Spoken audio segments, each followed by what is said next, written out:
Speech number 1 will be Martin Brossman. Martin is doing speech number 10 from the Competent Communicator Manual. So let's welcome Martin Brossman. Woo!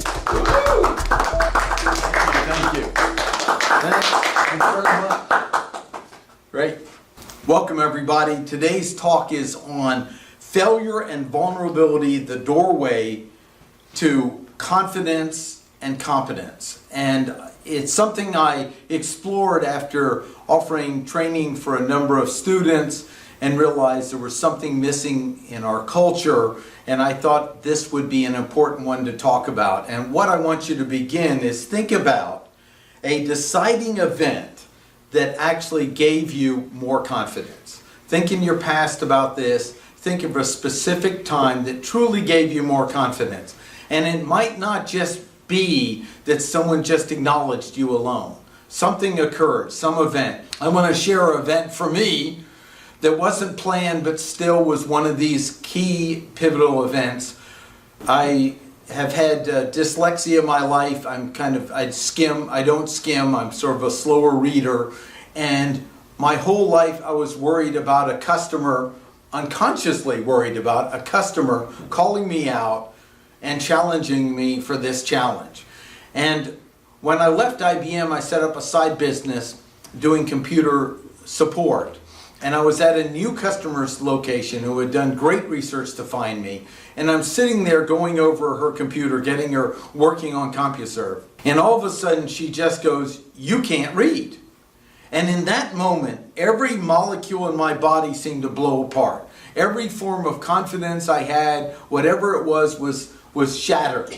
And I paused for a moment, and I breathed, and I remembered my old Aikido technique of getting centered. And then I thought, what am I committed to here? And I realized in my mind, I'm committed to giving great service. I know what I'm doing. I know I can solve this problem. And I said, actually, I was diagnosed as dyslexic in 4th grade. I've had lots of tutors. And I have learned how I just read really slow. And I told that to her, and she went, "Oh, okay, so you know what you're doing." I went, "Yes, I do." And then I said, "If you'd like me to stop, I will." And she said, "No, continue." And then I started working, and then finally, she had done research on me. She goes, "Well, how'd you ever get through college?" And that was the next unspoken, hidden demon in my unconscious that also rattled me in the same way. And I said, I had lots of tutors. I worked with different projects. I even have plenty of guilt that maybe I got too much help sometimes. But I accomplished it and I earned my degree. What's fascinating is that moment shifted my confidence, where I realized this demon can no longer affect me. And it was that sense of catastrophe or vulnerability, of sharing this with her and putting it out there, that wasn't planned, but it shifted everything for me. From then on, often when I teach, one of my opening talks is, if you have a problem with misspelling, you'll probably suffer a lot in my class. I'm a very creative speller. And I'll get it out of the way right away and move forward. Other things I want to talk about around this failure and vulnerability is, many years ago when I became a success coach, I thought, I'm going to challenge people to get outside their comfort zone. I need to do it myself. So I made a list of 5 things that I truly wanted to be able to do but felt I couldn't do. I can't do them. And those were, I wrote them down here. They were dance, play an instrument, draw, write poetry, and sing. When you take on things that truly are going to build confidence and character, you should have a sense of real fear. You should have a sense of your identity's at stake, because it is.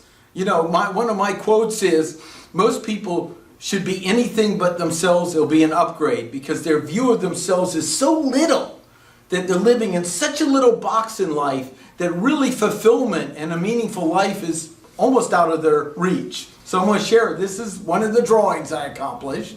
Now, I've had artists explain how I could improve and other things, but I looked at that and I remember getting choked up because I drew that. That's my hands. And I picked actually hands because someone told me it's one of the more difficult things.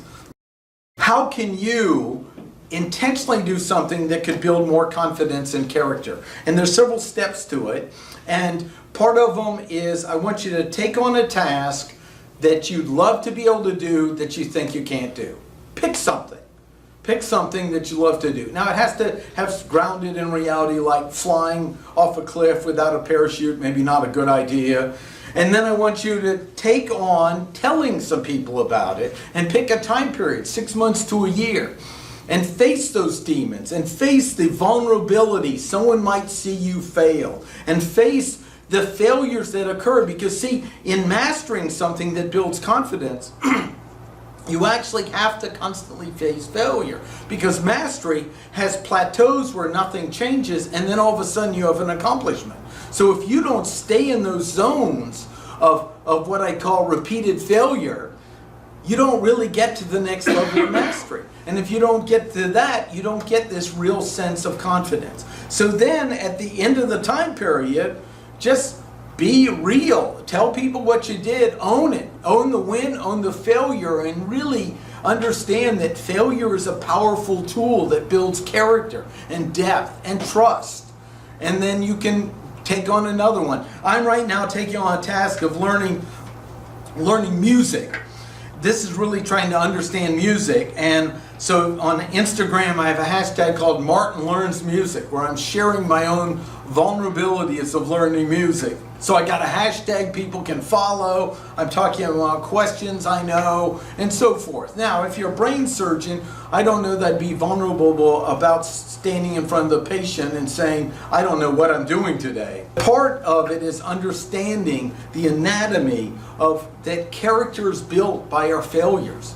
And one of the tragedies is we've sometimes focused so much on acknowledging people as winning all the time. What I see is an absence of any real confidence, any real success. In fact, I made a t-shirt up of talking to some college kids, and they said to me, I said, what was the biggest takeaway in my entrepreneur talk? And they said, if your life is boring, it's because you're boring. Life starts outside your comfort zone. You see, the truth is, if you really want a meaningful life, you're going to have to step out your comfort zone. You're going to have to actually do something that makes you not feel like you. Now, I've been blessed in life because learning didn't come easy, so I've had to constantly step outside my comfort zone. Even speaking in public, I remember breaking into sweat and being physically ill the first time I did it. All of these are outside my comfort zone. I operate there. But many people, tragically, are smart enough they haven't had to get outside their comfort zone. When I look in their eyes, they have no confidence. And the reason is they haven't moved outside their comfort zone. They haven't gone to the edge where they're going, I don't know, I might fail and people might see it. And this is the goal, the richness in life. Just understanding that when we're talking about failure and vulnerability, we're also talking about the understanding of confidence and competence. That it's not just having confidence. You have to have enough failure that builds the competence that goes with it. And that's where you actually start becoming more successful.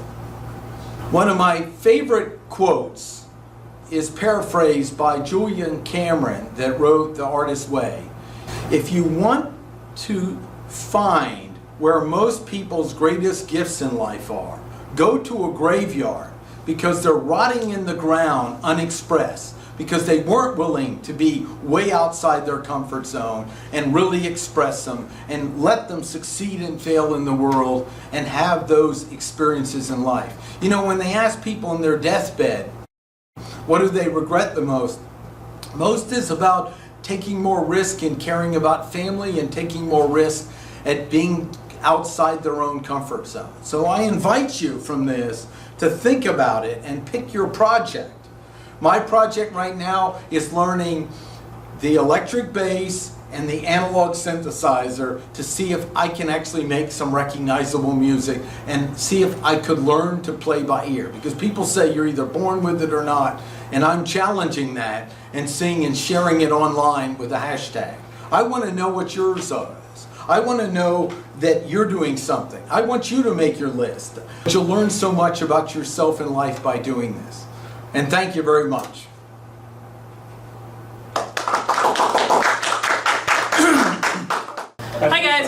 evaluations now. We're going to start with the wonderful Martin Brossman with 2 S's. For Martin, I'm just going to start off with I love the stories. They were very relatable. I can see myself in them, and helpful for those that are like in a funk. I would try to make it better, reorganize it, to focus on those teachable moments, because you had a really good story that was very long. It was about 4 minutes of your 8 to 10 minute speech. But if you maybe reorganize it because you wanted to use it as teachable moments, you had some points that you wanted to do teachable moments, kind of insert them into the teachable moments instead to help reorganize it a bit. Don, give me just a moment so I can move the thing. My evaluation is for Martin Brossman, his speech number 10. I had a few comments to make. I really enjoyed the speech. Perhaps narrowing down the challenges for the audience might be better because you only have so much time to talk about this. At one point you went and grabbed the shirt and brought it back up. I would think about wearing the shirt, or maybe have it under the shirt that you have on or something so that it's not quite so awkward when you display it, but I love the use of the shirt. I would start with a story, classic storytelling. I love the story where the woman told you, you can't read. Mm-hmm. If it were me, I'd start with that. I'll never forget the day a woman told me, you can't read. And that'll pull everyone into the story immediately, make it much more compelling. I love your passion for the subject. You allow yourself to be vulnerable. That's something that all of us have a tough time doing, and it doesn't seem to be any problem for you. So I enjoyed the speech. Very well done. Okay, hey Martin, I love the story. I have to agree with Don. I think that not reading or not being able, having dyslexia, would have been great to start out with. But the stories in general were great. The teachable moments was just really, really great. What made it stronger for me. And getting the shirt was a little distracting. When you went off the camera and got the shirt, I probably would have maybe had it hanging in the back or something, maybe hanging on the hook or something. That was the plan. Woulda, shoulda, coulda. And I like the focusing. I like to hear more about the focusing on your failures and stuff, because that's one of my issues too. Beautiful. And yeah. All right.